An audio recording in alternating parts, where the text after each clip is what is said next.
Royal Dynasty. Kauro Kauchalo Eyo Mobster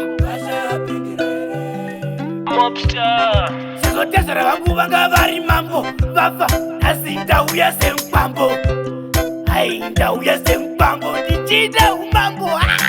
Tibendikare umambo vakomana Tibendikare umambo vakomana Tibendikare umambo vakomana Tibendikare umambo vakomana Tibendikare unyangwe ndiri mkwasha Tibendikare takamuka vakomana Tibendikare unyangwe ndiri mkwasha Tibendikare takamuka vakomana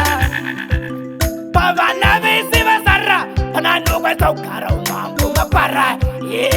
panotoda mkwasha mukwasha ane hasha ane ukasha sezvo vana vasara ari makwere veshe handivi kuti pananogona kugara ushe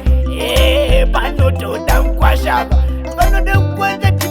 Tibendikare umambo vakomana Tibendikare umambo vakomana Tibendikare umambo vakomana Tibendikare umambo vakomana Tibendikare unyangwe ndiri mkwasha Tibendikare takamuka vakomana Tibendikare unyangwe ndiri mkwasha Tibendikare takamuka vakomana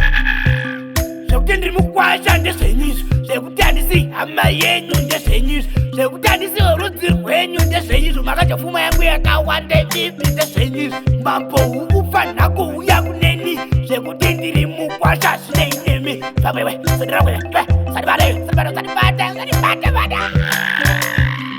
sizotezera vangu vanga vari mambo vafa nhasi ndauya semupambo ai ndauya semupambo ndichida umambo Tibendikare umambo vakomana Tibendikare umambo vakomana Tibendikare umambo vakomana Tibendikare umambo vakomana Tibendikare unyangwe ndiri mkwasha Tibendikare takamuka vakomana Tibendikare unyangwe ndiri mkwasha Tibendikare takamuka vakomana Pavana vese vasara pananokwanisa kugara umambo mapara panotoda mkwasha mukwasha ane hasha ane ukasha sezvo vana vasara ari makwere veshe handivi kuti pananogona kugara ushe panotoda mkwasha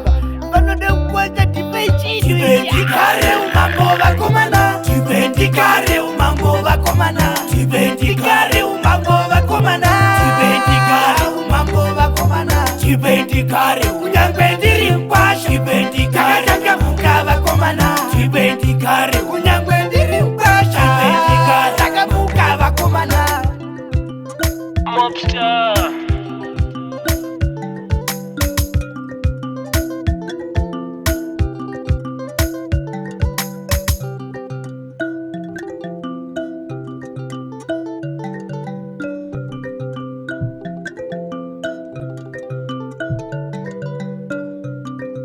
Royal Dynasty.